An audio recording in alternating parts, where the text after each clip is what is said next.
Hello everybody, this is Tip Top MTG here today with another Magic the Gathering video. In today's video, I am going to be covering a bunch of the news about Commander 2020. So for those of you who don't know, there was a giant stream today where they announced a bunch of stuff about Magic and Ikoria, more specifically Ikoria, but they kind of went through it pretty fast and didn't give you a lot of time to process the information, so I thought I'd make a bunch of videos covering all the different topics so you can see what you want and you don't have to watch what you don't want.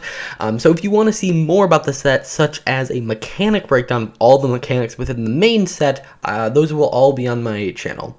Now, in this video, again, I'm covering all of the commanders, which are the only cards spoiled from the commander deck currently.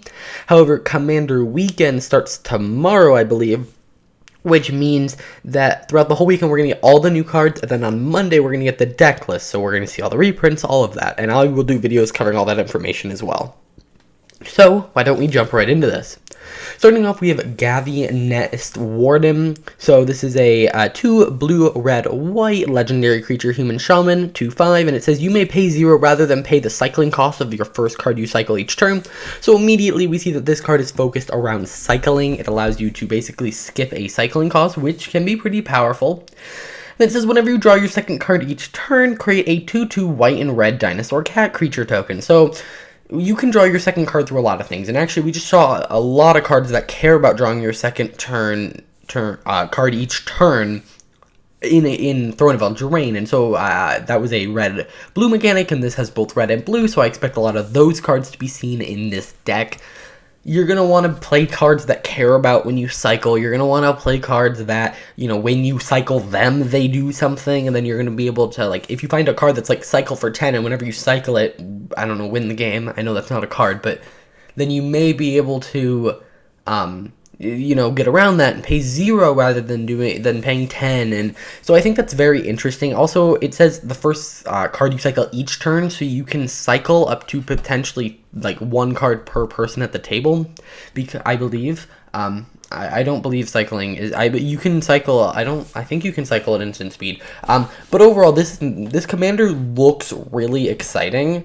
And like, I am excited about it. You're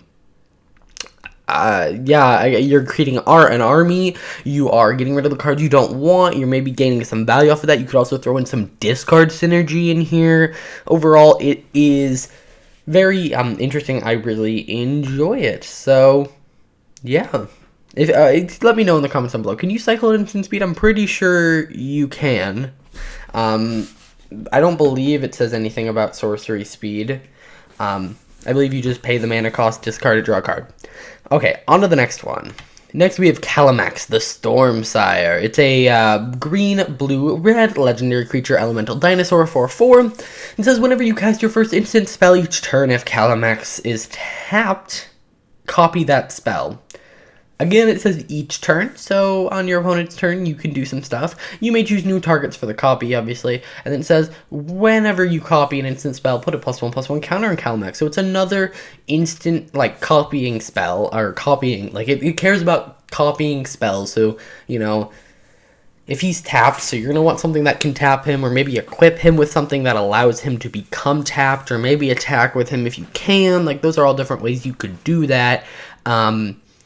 But like you want to make sure he's tapped, and then you cast big spells like Expropriate, any of those kind of things. And then he's also getting bigger, so not only do they have to worry about all of your copying spells, but you also have to worry about a giant creature that's coming at him, which means that he can probably attack again, which means you can probably copy more spells. So overall, this is a very good card. I don't know if it's going to end up seeing like playing competitive Commander, but I think it's going to be fun to play. Next, we have Giarina Kudrow. It's a 1 red, white, black legendary creature human soldier, 3/3, and when it enters the battlefield, create a 1/1 white human soldier creature token for each time you cast a commander from the command zone this game.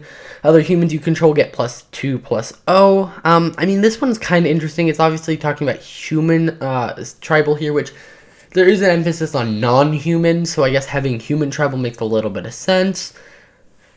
You are creating a lot of 1/1s. However, since this thing already costs 4, it's going to end up costing 2 more per time you cast it. So it's like it's going to enter the battlefield for 4, and you're going to get a 3/3 and a 1/1. then you're going to get a 3/3 and 2 1/1s. And at that point, you're not gaining that. Like, for every time you're getting a new token, you're paying 1 extra mana past its value. So that ability is kind of lame. Now it says cast a commander, so I guess if you can somehow give this partner, or if you play a commander where you can have multiple commanders for some reason, I mean, you can do something with that. Maybe there's some card in her deck that allows some like interesting manipulation of this. And I guess you could also flicker this as an option. You don't actually have to keep recasting it. But I guess it just means your commander, even if you're paying more, you are getting more out of it. So it'll be interesting to see.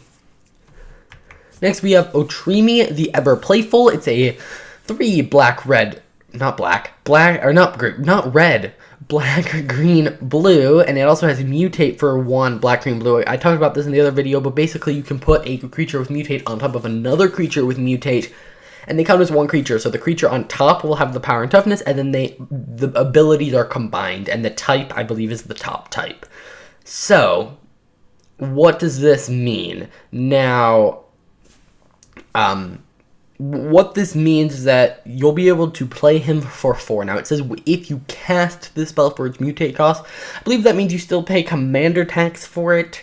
Unlike something where, like, Commander Ninjutsu, where it's just an ability, it's not actually, like, casting it, this is casting it, so you will end up having to pay 2 more and then 2 more, but you can get him out for cheaper if you are mutating him, and then he'll be able to add Trample, and whenever this creature deals combat damage to a player, return target creature card with mutate from your graveyard to your hand. So this is very important for mutate. The issue is that 1 kill spell can take out 2 things, so if you can make him, like, maybe put a hexproof counter on him, and then just be able to swing and deal combat damage, you can just keep bringing back those mutated creatures, and then you stop losing as much value. So, overall, I really like it. And so, looping back, I mean, which of these is my favorite? I honestly like the Spell Copier, or even Gavi here. I actually really like this one. It may not seem like that much, but it seems fun. So overall, those are my thoughts on the commander decks. I want you guys to comment on which one you're most excited for in the comments down below. If you enjoyed, hit that like button, subscribe, and I'll see you guys in the next video. Bye.